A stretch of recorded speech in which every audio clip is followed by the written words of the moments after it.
3 minutes chrono, un round. Aziz Alab. Salut, ça. Ça va, vas-y. Et toi? Je découvre une facette d'Aziz Alab, très grand entraîneur de boxe, que je ne connaissais pas. Il est très timide face à la caméra, mais t'inquiète, ça va bien se passer Non, je parce suis pas qu'aujourd'hui, je viens t'interroger par rapport à l'écurie que vous avez montée avec les différents boxeurs et notamment ceux qui vont boxer là dans 2-3 jours pour la ceinture WBC Silver. Comment s'est préparée la préparation des boxeurs justement? Bah, elle a été longue, hein. Normalement, on devait la faire normalement le 25 octobre. Après, il y a eu des petits soucis. Bilal, son adversaire, on a réussi à l'avoir que là, hier. Le premier, il a eu un problème de visa. Le deuxième, il s'est cassé la main vendredi. Et j'ai dû avoir un plan B dans le plan B. Ça n'a pas été facile, mais grâce à Dieu, on est dans le truc là. D'accord. Comment t'as... Il n'y a que Khalil qui a été formé à 100% au BAM parmi l'écurie des boxeurs qui vont se présenter ce week-end. Ouais. Ok. Et donc, du coup, Khalil, tu l'as formé, donc tu as l'habitude de travailler avec lui. Mais comment tu t'adaptes aux autres boxeurs qui viennent avec une boxe différente, une vision différente? Comment tu gères ça? Ben, Bilal, ça fait déjà 2 ans qu'on est ensemble. Et tu as vu, entre guillemets, un bon coach, il s'adapte à l'athlète, tu vois. C'est pas à l'athlète de s'adapter au coach. Ça veut dire que Bilal, il avait déjà des grosses qualités, il fallait juste bien travailler sur ses qualités et rectifier les 2-3 erreurs qu'il avait. Mais après, tu as eu des mecs comme Bilal, c'est facile à travailler. C'est des gars vraiment, vraiment professionnels. Et c'est super facile de travailler avec eux. Et c'est super agréable. Il t'a fallu combien de temps pour repérer les qualités de ce boxeur ou ses lacunes? Bilal, non, parce que déjà, c'est la famille Bilal. Je le connais depuis son premier combat pro. Il est déjà venu plusieurs fois en sparring et j'ai regardé tous ses combats avant. Je l'ai toujours accompagné sur tous ses combats. On parlait toujours par téléphone. Après chaque combat, on parlait et ça s'est fait naturellement. Donc, vous avez toujours cette bienveillance, comme vous avez toujours eu d'ailleurs. Vous l'avez eu avec moi, je me souviens, on n'était pas du tout du même club, mais vous me voyez boxer à Pouchet. Et à chaque fois, j'avais le droit à mon petit débrief à la fin du combat. Ça, c'était bien, ça, tu devrais faire ci, faire ça. Donc, tu avais été dans le même esprit alors. Ouais, toujours avec Bilal. Ça s'est fait naturellement et ça fait un moment. Là, il a fait, au mois de mars, on a fait le championnat d'Afrique avec la WBA en Libye. On avait préparé le combat 6 mois avant. Là, on fait la Silver. Je veux plus de petits combats pour Bilal, tu vois. Et je veux plus de petits combats parce que déjà, il est arrivé à, je vais pas dire au top de sa boxe, mais là, il est pratiquement vraiment, vraiment, vraiment à son top, tu vois, à son prime. Et le prime d'un boxeur, ça reste pas 10 ans. Il n'y a que Canelo qui a réussi à rester 10 ans au prime. Un mec comme Bilal ou Khalil, c'est 3-4 ans, ils seront vraiment à leur prime si on n'a pas de problème s'il n'y a pas une erreur de parcours, tu vois. Mais là, Bilal, il est au top. Et là, franchement, c'est une étape. C'est une étape. Là, il prend un mec très dangereux, tu vois, un Mexicain. 20 combats, 20 victoires, 0 défaite, 18 par KO. Tu vois, ça frappe. Mais si on ne prend pas ces mecs-là maintenant, tu ne peux pas être prêt pour un championnat du monde, tu vois. Est-ce que tu analyses les adversaires?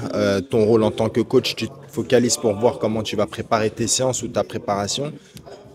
Non, moi, mon but, moi, c'est de connaître l'adversaire mieux que sa femme, mieux que son père, mieux que sa mère. Il faut que je le connaisse par cœur. Je ne le juge pas sur un combat. J'essaye de voir tous ses combats, j'essaye de voir ses entraînements, j'essaye de voir tout ce qui se passe autour de lui, comment il vit, comment il fait le truc. Et à partir de là, c'est là où je prépare ma strat, tu vois. D'accord. Tu es un agent secret au final pour ton Je préfère boxeur. connaître mieux mon adversaire que mon boxeur, tu vois. D'accord.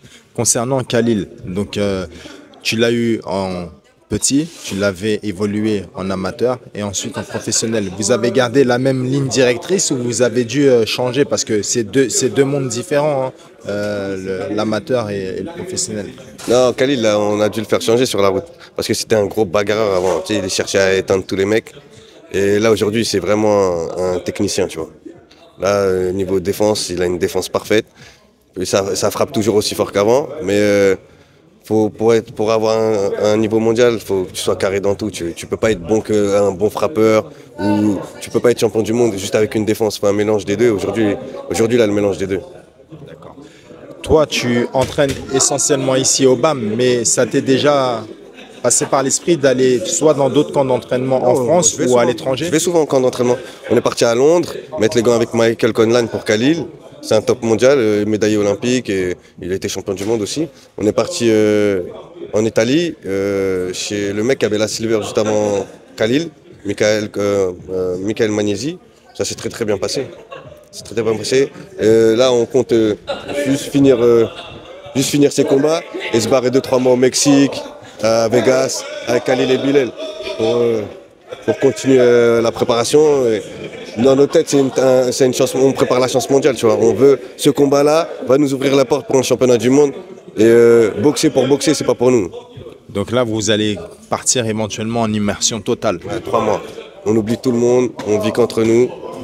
Et on va faire le boulot. Faut que les mecs ils souffrent. Tu sais, aujourd'hui, on a fait le tour en France, on a fait le tour un peu en Angleterre et tout. Faut que les mecs ils souffrent. Faut qu'on tombe sur des mecs qui cherchent la bagarre, qui cherchent la guerre. Sinon, jamais tu feras champion du monde, tu vois. En tant qu'entraîneur, est-ce que tu t'inspires d'autres entraîneurs? Il y a des entraîneurs où tu te dis, bon, lui, c'est des tops, parce qu'on ne les connaît pas forcément tous. Alors, si on est puriste, ouais, mais on ne porte pas l'accent sur les entraîneurs.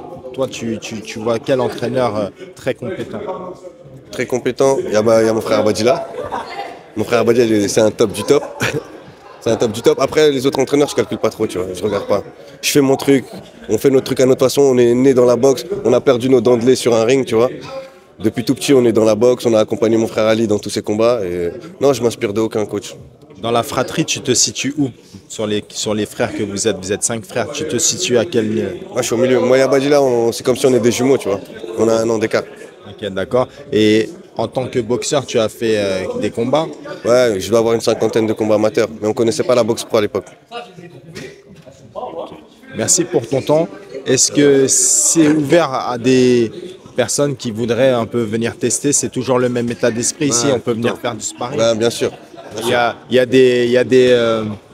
y a des précautions particulières à prendre pour venir ici ou non? Non, je me porte garant, il n'y aura aucun problème. Mais après, faut juste être sûr de ton niveau, pas venir dire je veux faire un sparring avec Bilal ou avec Khalil et que tu n'as pas encore le niveau pro, tu vois. Mais il y a des boxeurs amateurs, il y a un peu de tout le monde, tu vois. Là, il n'y a pas de problème, la porte elle est ouverte à tout le monde. Je me souviens, quand j'étais en transition, je voulais changer de club, rejoindre la team. Tu m'avais appelé au téléphone, tu m'as dit voilà Donald, voilà comme ça, on va faire ci, ça, et voilà comment je fonctionne, voilà comment on fonctionne, est-ce que tu es OK ou pas? Et moi ça allait parfaitement avec son avis. Mais tu as eu ce professionnalisme de me contacter et dire ça. Et moi je t'avais dit, moi je veux bien rejoindre la team, la seule chose que je veux partir propre de mon club qui est le Boxing Beats Aubervilliers, et tu m'as permis avec Abadila de faire une belle transition. En tout bien, tout honneur, et puis après on a fait un travail très sérieux. D'ailleurs la salle elle n'était même pas ce qu'elle est aujourd'hui, on s'entraînait à même le sol comme ça, sans équipement. Comment ça se fait que vous avez pu sortir autant de champions sans équipement? Bah, on est béni de Dieu, hein. C'est juste, voilà. On n'a rien de plus que les autres, on n'est pas des magiciens, c'est juste on est des travailleurs. On est à la salle à 9h du matin, on ne sort pas de la salle jusqu'à 22h30, on sort pas, on fait que travailler. Et on laisse ça au destin, tu vois. Le fait d'être isolé comme ça, d'être au Muro, c'est super loin les Mureaux. Comparé à tous les clubs, voilà. Nous, on est, quand j'étais à Aubervilliers, bah, c'est facile de trouver du sparring, des entraînements à droite, à gauche. Vous êtes isolé, vous avez toujours tout fait entre vous. Vous avez quand même des clubs aux alentours avec qui vous avez travaillé. On est un peu isolé, on est un peu en mode camp d'entraînement. On a la piste, on a tout ce qu'on veut ici et on ne sort pas de la salle. En réalité, maintenant, le BAM, on peut le confirmer, c'est devenu une marque de fabrique. Parce que quand on voit tous les trophées que vous avez, il y a combien de ceintures là? Oh, je ne les compte même plus. Sachant qu'il n'y a pas tout. C'est celles qui sont ici, exposées ici, mais il y en a d'autres. Il y en a par terre, il y en a dans le placard. On ne les compte même plus. Merci pour ton temps. Je sais que tu ne passes pas souvent sur la caméra, mais merci. C'était important qu'on ait un peu ton point de vue, comment tu fonctionnes, et ça nous en dit plus. À bientôt, Aziz. Merci mon frère. Merci Donald.